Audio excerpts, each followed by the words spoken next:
Mga ka-amazing! Akala mo ba, aso, pusa o kabayo lang ang pwedeng umabot sa milyon-milyong halaga?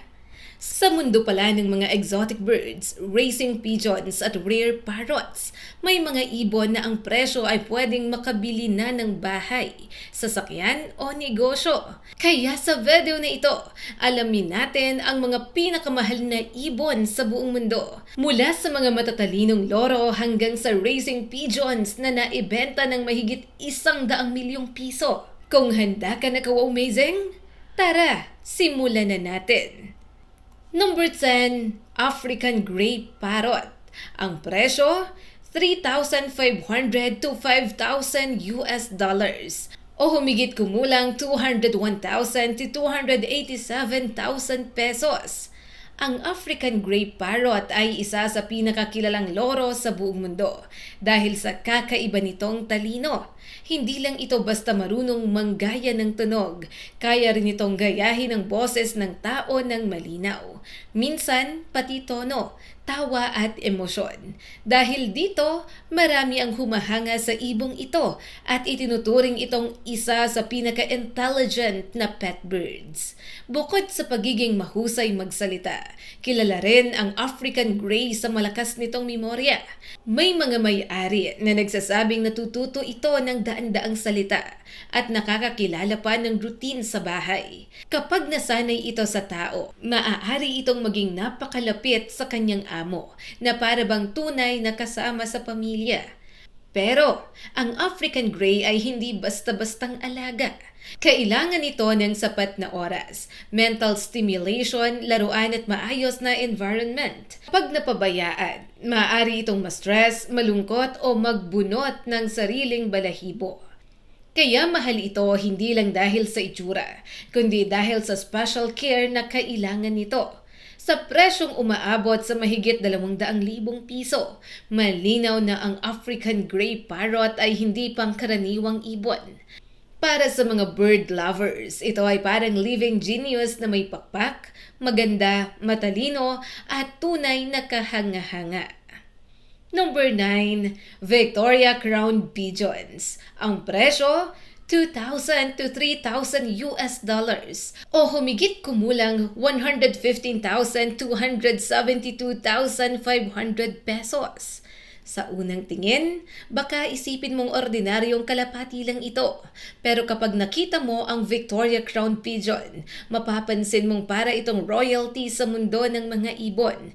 Mayroon itong napakagandang korona sa ulo, eleganteng kulay asul-abo at malaking ilong kumpara sa karaniwang pigeon. Ang ibong ito ay mula sa New Guinea at kilala sa kanyang regal appearance. Hindi ito yung klase ng kalapati na makikita mo sa parke o kalsada. Ang tinig nito ay parang may dignidad at ang mga balahibo sa ulo ay parang lace crown na natural na ibinigay ng kalikasan. Mahal ang Victoria Crown Pigeon dahil bihira ito, maganda at hindi madaling alagaan. Kailangan nito ng malawak na lugar, tamang pagkain at permit sa maraming bansa. Dahil exotic species ito, may mga regulasyon para maprotektahan ng populasyon nito sa wild. Sa halagang mahigit 100,000 piso, ang Victoria Crown Pigeon ay patunay na kahit ang kalapati ay pwedeng maging simbolo ng karangyaan. Hindi ito ordinaryong ibon, isa itong living artwork na may corona. Number 8, Eclectus Parrot. Ang presyo, 1,500 US dollars to 3,000 US dollars. O kung sa pera natin, humigit kumulang 86,000 to 172,000 pesos. Ang Eclectus Parrot ay isa sa mga pinakamakulay na loro sa mundo. Ang lalaki ay kadalasang matingkad na berde, habang ang babae naman ay pula at asul o lila ang kulay. Dahil dito, dati ay akala ng ibang tao na magkaibang species sila dahil sobrang laki ng kaibahan ng itsura ng male at female. Isa sa dahilan kung bakit mahal ang Eclectus Parrot ay ang napakaganda nitong kulay. Para itong ibong galing sa painting, malinis, matingkad at kaakit-akit tingnan. Bukod pa rito, may kakayahan din itong magsalita at makipagband sa tao kapag naalagaan ng maayos. Pero tulad ng ibang parrots, hindi ito simpleng alagaan. Kailangan nito ng balanced diet, lalo na ng prutas, gulay at tamang nutrients. Sensitive rin ito sa maling pagkain, kaya hindi pwedeng basta-basta lang pakainin ng kahit ano.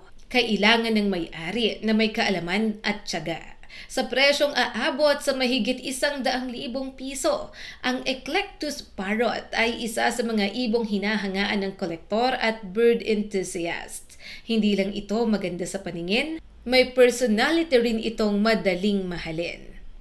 Number 7, Ayam Cemani Chicken. Ang presyo, $2,500 o higit pa. At kung i-convert sa pera natin, maaaring umabot ng 143,000 pesos. Ang Ayam Cemani ay isang napakabihirang manok mula sa Indonesia, nakilala dahil sa kakaibang kulay nito. Halos buong katawan nito ay itim, balahibo, balat, tuka, paa, at maging ang laman. Dahil dito, tinatawag itong isa sa pinaka-misteryoso at pinaka-unique na manok sa buong mundo. Hindi ito ordinaryong manok na bastang makikita sa bakuran. Ang itim nitong itsura ay dulot ng genetic condition na tinatawag na fibromelanosis, kung saan sobrang dami ng dark pigment sa katawan.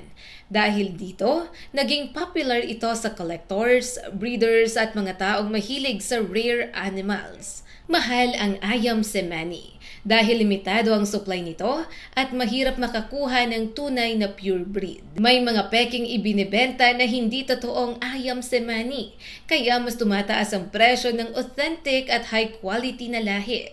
Sa ibang bansa, status symbol din ito para sa ilang breeders. Sa halagang mahigit 100,000 piso, ang Ayam Cemani ay hindi lang manok. Isa itong rare black jewel ng poultry world. Kakaiba, misteryoso at tunay na nakakawaw. Number 6, Major Mitchell's Cockatoo. Ang presyo, $4,000 to $10,000 o humigit kumulang 575,000 pesos. Ang Major Mitchell's Cockatoo ay itinuturing na isa sa pinakamagandang cockatoo sa buong mundo.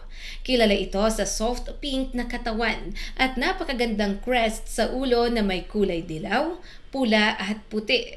Kapag binuka nito ang kanyang crest, para itong bulaklak na biglang namumukadkad. Bukod sa kagandahan, may eleganteng personality ang ibong ito. Hindi ito kasing karaniwan ng ibang cockatoo, kaya mas hinahanap ito ng collectors. Ang itsura nito ay classy at gentle, kaya maraming bird lovers ang nangangarap na magkaroon nito. Pero hindi madaling alagaan ang Major Mitchell's Cockatoo. Kailangan nito ng malaking kulungan, maraming atensyon at maingat na pag-aalaga. Kapag na-stress o nabagot, maaari itong maging maingay o magkaroon ng behavioral problems. Kaya bagay ito sa experienced bird owners. Sa presyong umaabot sa $250,000, ang Major Mitchell's Cockatoo ay isang ibon na pang-luxury collection. Hindi lang ito pet, kundi para itong living masterpiece na may pakpak. Number 5, Toucan. Ang presyo, $7,000 to $10,000 o humigit kumulang 400,000 to 575,000 pesos. Ang toucan ay madaling makilala dahil sa napakalaki at makulay nitong tuka. Kahit saan mo ito makita, agad itong mapapansin. Isa sa pinakasikat na uri nito ay ang Toko Toucan na may orange na tuka at eleganteng black and white body. Mahal ang toucan dahil exotic ito at hindi pangkaraniwang alaga. Hindi ito tulad ng parrot na karaniwang nakikita sa pet trade. Kailangan ito ng espesyal na diet, lalo na ng prutas, at kailangan ding bantayan ng tamang nutrisyon upang manatiling healthy. Isa rin sa dahilan ng taas ng presyo nito ay ang legal restrictions. Hindi lahat ng lugar ay pinapayagan ang pag-aalaga ng toucan. At kung pinapayagan man, kadalasan ay kailangan ng permit. Dahil dito, mas nagiging limitado ang supply at tumataas ang halaga. Sa presyong maaaring umabot sa mahigit $250,000, ang toucan ay isa sa pinaka-iconic at pinakamahal na exotic birds. Sa itsura pa lang, alam mong hindi ito ordinaryong ibon. Number 4, Speaks Macau. Ang presyo, $10,000 o higit pa kung legal. Ito ay kung i-convert sa peso ay 575,000 pesos o higit pa. Ang Speaks Macau ay kilala ng marami dahil sa pelikulang Rio, kung saan ang pangunahing ibon ay hango sa ganitong uri. Ito ay isang asul na Macau na napakabihira at isa sa pinakasikat na simbolo ng endangered bird sa buong mundo. Dahil halos mawala na ito sa wild, ang Speaks Macau ay hindi basta-bastang nabibili.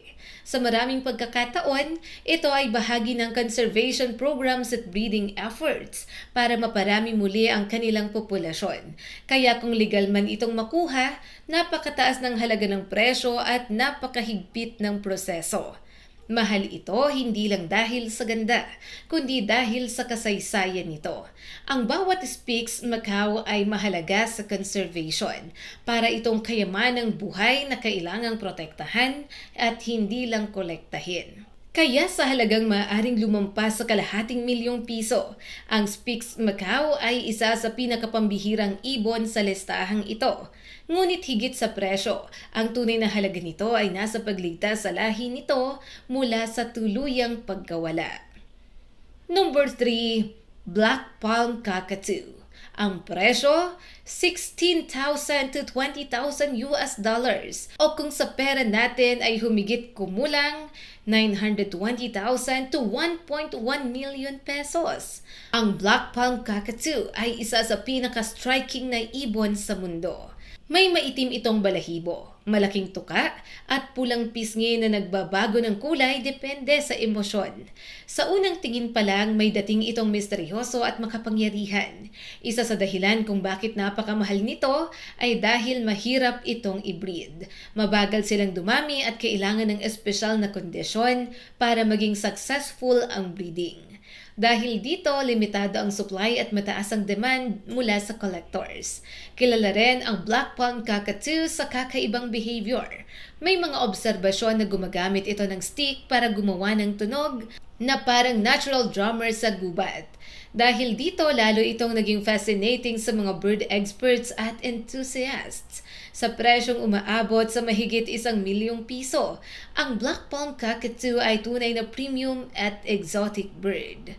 Ito ay bihira, matalino, kakaiba at may presensyang hindi madaling makalimutan. At narito na tayo sa top 2 ka-wow-mazing.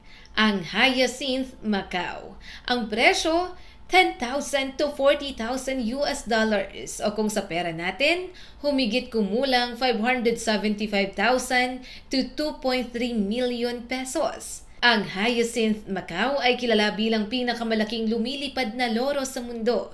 Tinatawag din itong Blue Diamond Bird dahil sa napakaganda nitong deep blue feathers at dilaw na marka sa paligid ng mata at tuka. Sa laki at kulay nito, para itong hari ng mga Macau. Mahal ang Hyacinth Macau dahil sa rarity, ganda at demand nito sa exotic bird world. Hindi madali ang pag-aalaga sa ibong ito dahil kailangan nito ng malaking space, matibay na kulungan at espesyal na pagkain. Malakas din ang tuka nito at kaya nitong sirain ang mahihinang gamit. Bukod sa itsura, kilala rin ito sa sweet at gentle personality kapag properly socialized. Maraming may-ari ang nagsasabi na affectionate ito at nakakabuo ng malalim na bond sa tao. Pero dahil malaki ito at demanding alagaan, hindi ito para sa baguhang pet owner. Sa presyong umaabot sa mahigit ₱2,000,000, ang Hyacinth Macau ay isa sa pinakamahal at pinakamagandang ibon sa buong mundo. Para itong Royal Blue Treasure na buhay at lumilipad. At narito na tayo sa pinakatuktok ng ating listahan, ka-wow-mazing. Ang Racing Pigeon. New Kim at Armando. Presyo, New Kim, $1.9 million. At kung sa pera natin ay humigit kumulang $109,250,000 pesos. Ang Armando naman ay $1.4 million o humigit kumulang 80 million pesos. Ito ang ibong may presyong tunay na nakakagulat. Ang Belgian Racing Pigeons na sina New Kim at Armando. Oo, kalapati sila, pero hindi ordinaryong kalapati. Sila ay elite racing pigeons na may pambihirang bloodline, speed, endurance at breeding value. Si Armando ay naibenta noong 2019 sa halagang 1.4 million US dollars o humigit kumulang 80.5 million pesos. Pero nalampasan ito ni New Kim noong 2020 nang maibenta siya sa halagang 1.9 million US dollars o mahigit kumulang 109 million pesos. Isipin mo ka-amazing, isang kalapati na mas mahal pa kaysa mansyon. Bakit ganun kamahal? Sa mundo ng pigeon racing, ang bloodline ay napakahalaga. Kapag ang isang racing pigeon ay nanalo o nanggaling sa champion lineage, pwede itong mag-produce ng future champions.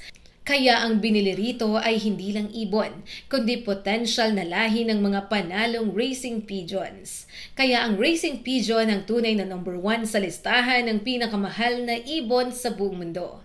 Mula sa simpleng tingin, kalapati lang ito. Pero sa likod ng pakpak nito ay milyon-milyong halaga, prestige at matinding kompetisyon sa mundo ng bird racing. Kaya mga ka-amazing, sino ang mag-aakala na may mga ibon palang umaabot sa daan-daang libo, milyon at mahigit 100 milyong piso? Mula sa matatalinong loro, makukulay na tukan, rare na manok, hanggang sa racing pigeon na parang lumilipad na ginto. Talagang kahanga-hanga ang mundo ng mga ibon. Pero tandaan, hindi lahat ng rare animals ay dapat gawing pet. Marami sa kanila ay protektado ng batas at mas nararapat pangalagaan sa tamang conservation programs. Kaya bago humanga sa presyo, mas mahalagang humanga tayo sa ganda at halaga ng buhay nila sa kalikasan. Kung magkakaroon ka ng pagkakataon na alagaan ang mga ibon na ito, alin ang pipiliin mo? I-comment lang yan sa comment section sa ibaba. At kung nagustuhan mo ang video na ito, ka-amazing, huwag kalimutang mag-like and subscribe at pakishare na rin para mas marami pa ang makapanood.